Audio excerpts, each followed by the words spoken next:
Schofield's going to partner Haylist on Saturday in the Galaxy, the Group 1 race. He was very brave first up, Glyn, in the Challenge Stakes and gets out to 1100 here. Yeah, probably is not his ideal performance coming back, but obviously was acceptable.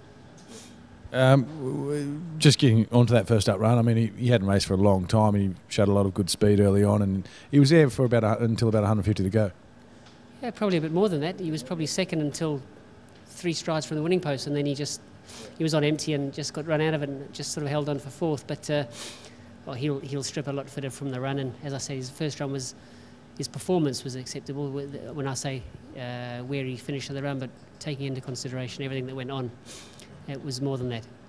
There's a few other horses or connections around that'd be quite happy to run 4th in the Challenge Stakes as well. Yeah, sure, but obviously he's performed at much higher levels than that, and if we can get him back to where he was, somewhere where he was, he should be very competitive on Saturday.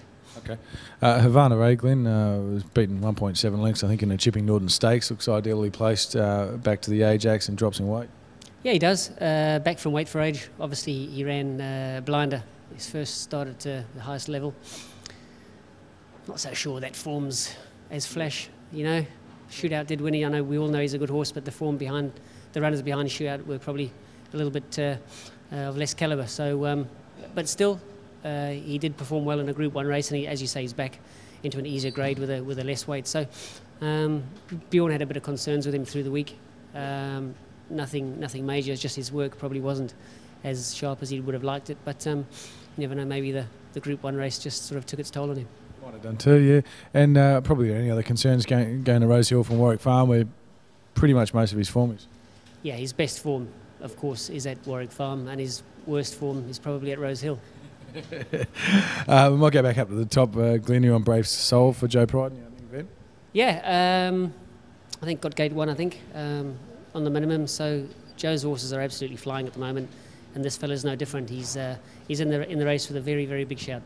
Another stable that's flying is Tony McAvoy. You're on Pelicano for him? Yeah, Tony's had a little string of horses up here for a little while now.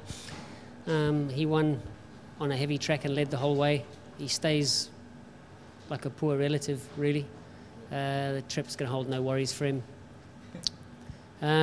Obviously, Julianus was a strong winner the other day.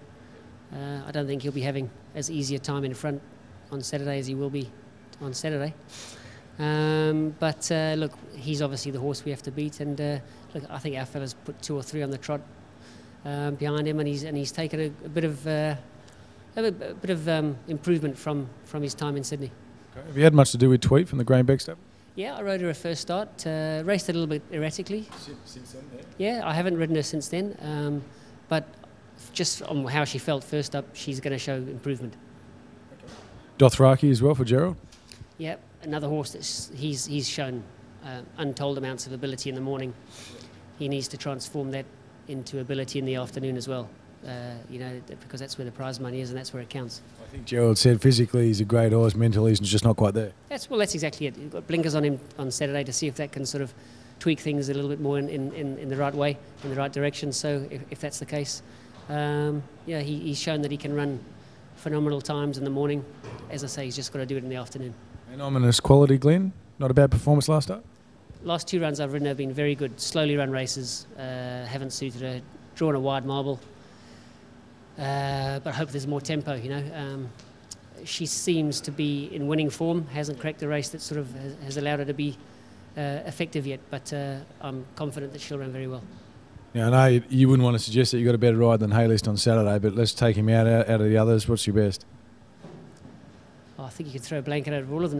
They're all winning chances, I think. You know, there's not one standout amongst them. Haylist it's basically like his first. If you ignore his first run, this will be like his first up run. Big weight, wide draw as well. So happy to be back on him, but equally happy to be riding the rest. Good luck. Thanks, mate. Cheers.